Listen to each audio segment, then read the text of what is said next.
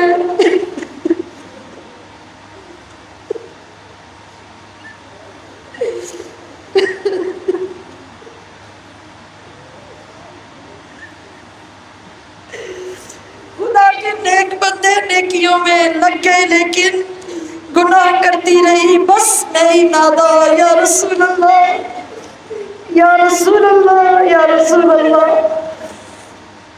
آج سمیعت محتشم اپنے ایک ایک گناہ کو یاد کر کے اس رب کو منانے کا تھوڑا سا وقت ہمارے پاس باقی ہے۔ خدا را ان راتوں کو یاد کر کے، ان دنوں کو یاد کر کے، اس لیلۃ القدر کو یاد کر کے جس میں جاگ کر بھی ہم نے صحیح معنوں میں اس رب کی رحمت حاصل نہیں کی، بخشش حاصل نہیں کی، آج ہمارے لیے ضروری ہے کہ ہم اپنی کی ہوئی عبادتوں کا جائزہ لیں، موازنہ کریں اللہ کے نیک بندوں کی عبادتوں کے ساتھ اپنی عبادتوں کا، اپنے دلوں کی کیفیت کو خود چیک کریں، خود دیکھیں آپ کے دل کے اندر اس وقت کیا ہے، کیا ابھی بھی افسوس ہے، ندامت ہے یا نہیں ہے، کیا ابھی بھی ہمارے اوپر دنیا غالب ہے، دنیا کے کام غالب ہیں، کسی کام کے نہ ہونے کا، کسی عبادت کی کمی کا ہمیں افسوس ہے کہ نہیں ہے۔ اور پھر وہ خاص خلاصہ جس کی طرف ہم پورے رمضان میں متوجہ رہے وہ کیا تھا؟ وہ لعلکم تتقون تھا۔ یہ ورک شاپ تھی ہماری، اس میں ہم تقوی سیکھ رہے تھے، اور اب ہم نے عید کے ساتھ ہی اس تقوی کو اپلائی کرنا شروع کرنا ہے۔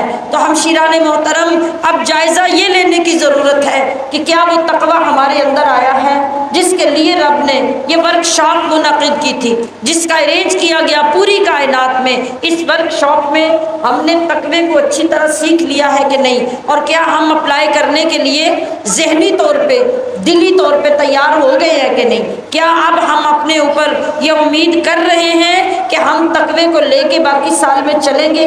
کیا ہم نے یہ عزم کر لیا ہے کہ اب ہم نے گناہوں سے توبہ کر لی ہے؟ کیا ہم نے پکا ارادہ کر لیا ہے کہ تقوی کے لیے ضروری تھا کہ ہم غیبت سے توبہ کر لیں، ضروری تھا کہ ہم چغلیاں لگانا چھوڑ دیں، ضروری تھا کہ ہم جھوٹ بولنا چھوڑ دیں، ضروری تھا کہ ہم قرآن کے ساتھ جڑ جائیں اور پھر کبھی اس سے غافل نہ ہوں؟ کیا ہم نے یہ سارے کام اپنے اندر پکے مضبوط بٹھا لیے ہیں؟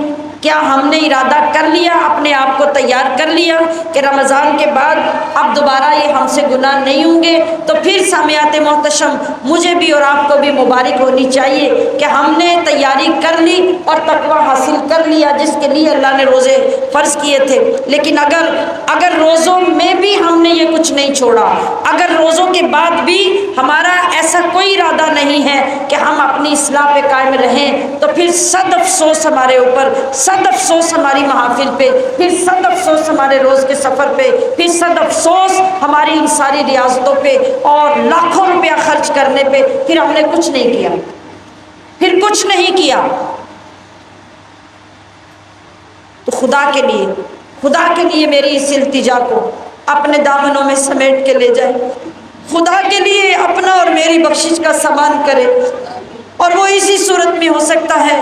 آج اگر پچھلے دنوں میں توجہ نہیں بھی ہوئی، آج کر لیجئے، اگر نہیں بھی سوچا آج سوچ لیجئے کہ اے اللہ ہم تیری بارگاہ میں بیٹھ کر یہ عہد کر رہے ہیں تجھ سے کہ ہم نے برائیاں چھوڑی ہیں۔ میں نے آپ کو بڑی ڈیٹیل میں سمجھایا کہ خدا کے لیے اس دھوکے میں مت آئیے، نمازیں پڑھنے کو تقوی مت کہیے، روزے رکھنے کو تقوی مت کہیے، 10 سپارے روز تلاوت کرنے کو تقوی مت کہیے، 10,000 کلمہ روز پڑھنے کو تقوی مت کہیے۔ تقوی یہ ہے کہ آپ برائیوں سے بچ جائیں، تقوی یہ ہے کہ آپ گناہ چھوڑ دیں، تقوی یہ ہے کہ آپ حرام کاموں سے باز آ جائیں، تقوی یہ ہے کہ حقوق اللہ اور حقوق العباد کو اس طریقے سے پورا کرنا شروع کر دیں، اور جتنی زیادتیاں اور ظلم ہیں ان سے توبہ کر لیں، یہ تقوی ہے۔ تو پھر میں اور آپ اپنا جائزہ لیں کہ ہم نے کتنا تقوی اپنے اندر جمع کیا، ہم نے اگلے سال کی کتنی تیاری کی۔ میں التجا کر رہی ہوں اپنی تمام بیٹیوں، بہنوں اور ماؤں سے، خدا را اپنے اوپر ظلم چھوڑ دیں، اپنا ظلم بند کر دیں، اور آج اپنے رب سے مخلص ہو کے معافی مانگ کے توبہ کر کے وعدہ کر لیں کہ ہماری زبانیں نیکی کے لیے کھلیں گی، ہماری آنکھیں عبادت کے لیے کھلیں گی، ہمارے کان نیکی سنیں گے، ہمارے قدم اچھائی کی طرف چلیں گے، ہم برائی سے بائیکاٹ کریں گے اور برائی کو اتنا چھوڑیں گے کہ ہمیں لوگ کہہ سکے کہ ہم متقی بن گئے ہیں، ہم نے روزوں کا پورا فیض حاصل کر لیا ہے۔ تو سامعات گرامی قدر، ہم نے اصل فوکس ان چیزوں پہ کرنا ہے، اور یہ خلاصہ، یہ مقصد روزوں کا ہم نے اپنے اندر محفوظ کر کے لے جانا ہے، اور آج کی رات لیلۃ الجائزہ میں اپنے رب سے پورا انعام وصول کرنا ہے۔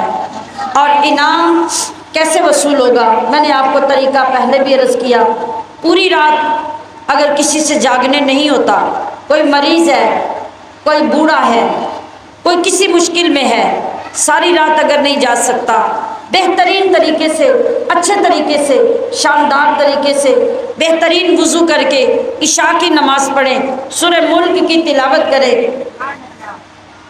استغفار کریں، اللہ سے نیکی کی توفیق مانگیں، اور کچھ دیر کے لیے سو جائیں، پچھلی رات میں اٹھ جائیں جب رب کی رحمتوں کی آوازیں آ رہی ہوں۔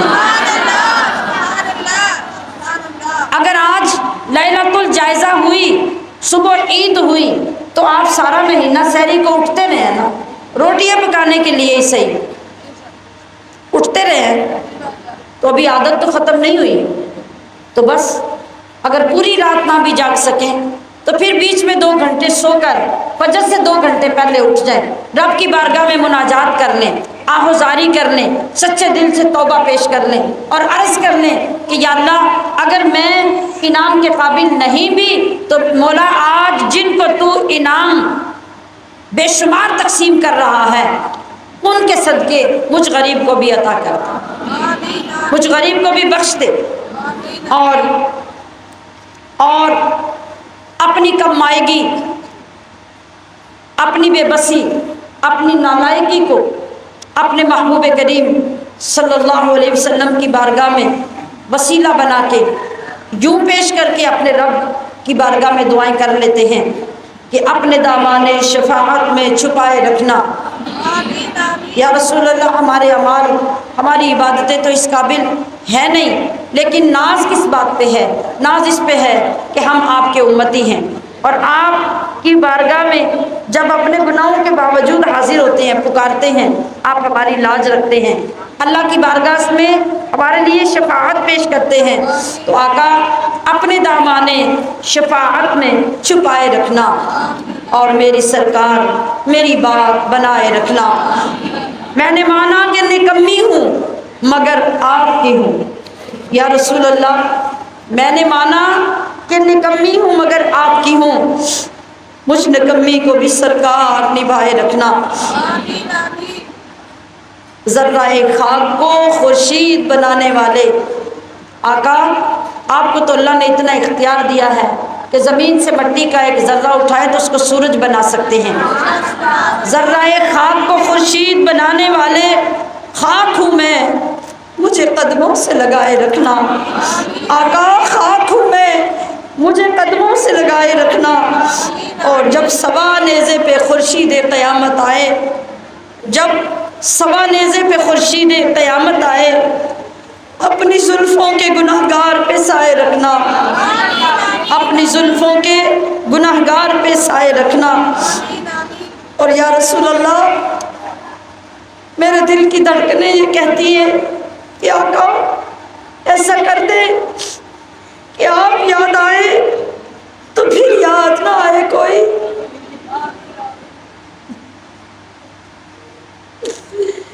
آپ یاد آئے تو پھر یاد نہ آئے کوئی، غیر کی یاد میرے دل سے بلائے رکھنا، غیر کی یاد میرے دل سے بلائے رکھنا، اور آپ کی یاد سے آباد ہے دل میرا حضور، آپ کی یاد سے آباد ہے دل میرا حضور، بندہ پرور میری ہستی کو بسائے رکھنا، اپنے دامان شفاعت میں چھپائے رکھنا، اور میری سرکار میری بات بنائے رکھنا۔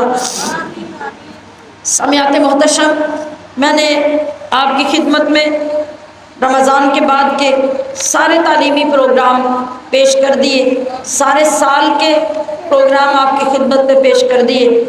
اللہ کی راہ میں خرچ کرنے کی ترغیب اور اس کی فضیلتیں بھی ہر دن آپ کی خدمت میں پیش کر دی۔